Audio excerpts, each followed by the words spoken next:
மாதவிடாய்ன்றது மாதம் விடாமல் வருவதுதான் மாதவிடாய்ன்ற ஒரு விஷயம். அதுதான் மாதவிடாய்ன்றதே பேரே வந்திருக்கு. முற்காலத்துல என்ன பண்ணியிருக்காங்கன்னா, பெண்கள் வந்து நிறைய வேலை செஞ்சிருக்காங்க.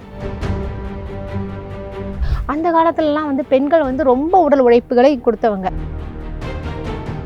நம்முடைய முன்னோர்கள்லாம் வந்து முட்டாள்கள் இல்லை. ஃபர்ஸ்ட் தெரிஞ்சுக்கோங்க. கால தேச வர்த்தமான ஜாதி மத நிரபேத யுக்தி சுதி அனுபவம் தான் ஜோதிடம் சொல்லுவாங்க. முன்னாடி வந்து தெருவுல ஆரம்பிச்சு அடுத்த தெரு வரைக்கும் வாசல் இருக்கும்னு சொல்லுவாங்க. அந்த அளவுக்கு பெரிய விசாலமாக வீடு கட்டியிருப்பாங்க. ஒரு தெரு ஃபுல்லா ஒரு வீடு இருக்குன்னா அப்ப வீடெல்லாம் துடைக்கிறது யாரு? பெண்கள் தான். அடுத்து வந்து கடவுளுக்கும் இந்த இதுக்கும் என்ன தொடர்புடும் போது அம்பாலே பெண் தான். இந்த இடம் வந்து காமாகிய கோவில்ன்றது என்னன்னா அம்பாளுடைய பிறப்புறுப்பை தான் கடவுளாகவே அங்கே கும்பிடுறாங்க. அங்கே சிலை கிடையாது. அம்மன் சிலை நம்ம எல்லா கோவிலையும் இருக்கும்ல, அது மாதிரி அங்கே சிலை கிடையாது.